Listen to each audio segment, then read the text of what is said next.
In today's show, we have 3 great stories including Sonic, F-Stop, and Fallout 76.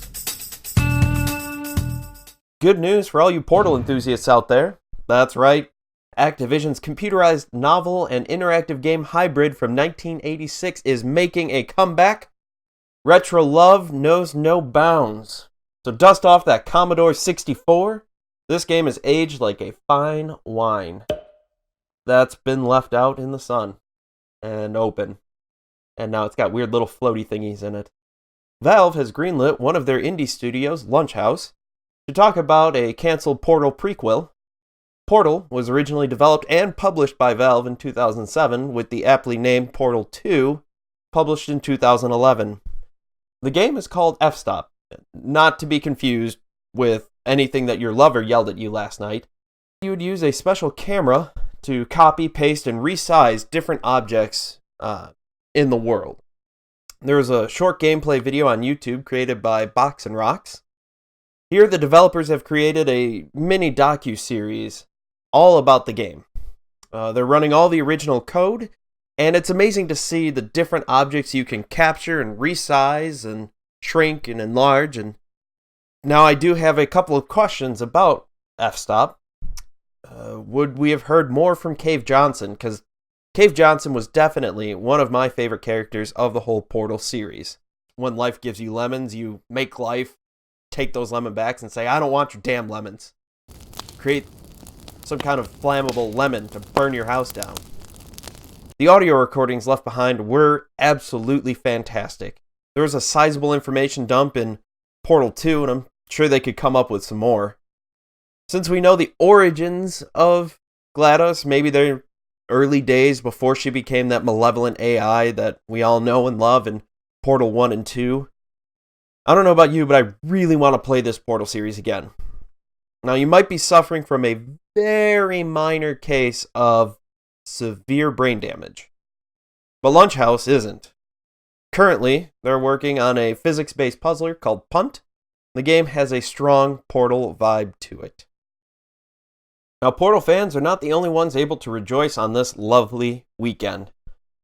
Fans of Sonic the Hedgehog have remade the Windmill Isle level from Sonic Unleashed in Project Sonic Hero Engine. The Sonic Project Hero Engine is a fan-made 3D game from developer Hero that's based on the Unity engine. Sonic Project Hero. Developer Hero. I wonder if there's a connection with the name. Back in October, the developers presented a demo. YouTuber Beatz was inspired by this demo and rebuilt the entire Windmill Isle map. It looks absolutely gorgeous. The windmills spin. They go all the way around. The robots have this great metallic-y, cartoony texture to them. The water and lighting effects are spectacular. It's a fantastic attempt at a remade level, and leagues ahead of the original Sonic render. Those teeth still give me nightmares. That's... Since Sonic Project Hero dropped for Mac and PC, an ever-growing community here of modders has enjoyed playing around in the game, and go ahead and check out to see what they have. There are a bunch of fantastic fan-made levels out there. So go ahead, check out the video for yourself. There is a link in the description below. What's that off in the horizon over there? Is that the sunrise? Can't be right. Sunrise was a couple hours ago. Wait, is that a nuclear bomb? Is it World War III? No, it's just Fallout 76. All jokes aside, Fallout 76 will finally add NPCs sometime this year. That sounds like the story we had last year. Bethesda's been mum on the subject of when this new expansion will come out, but they want to welcome you to the city of the future. Sadly, like the rest of Fallout 76, it is a nuclear wasteland.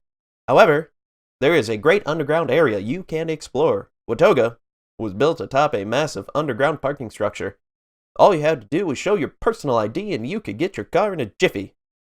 This is all part of the Wastelanders expansion that was delayed at the end of last year. No need to rehash the prioritizing of fixing a storefront as opposed to actually fixing several of the broken areas and items in the game. The Watoga area is a neat concept that Bethesda is adding into the game. This is all part of the Wastelanders expansion that was delayed at the end of last year. No need to rehash the prioritizing of the storefront, as opposed to fixing several of the broken areas last year. I really, really want Bethesda to have a win here.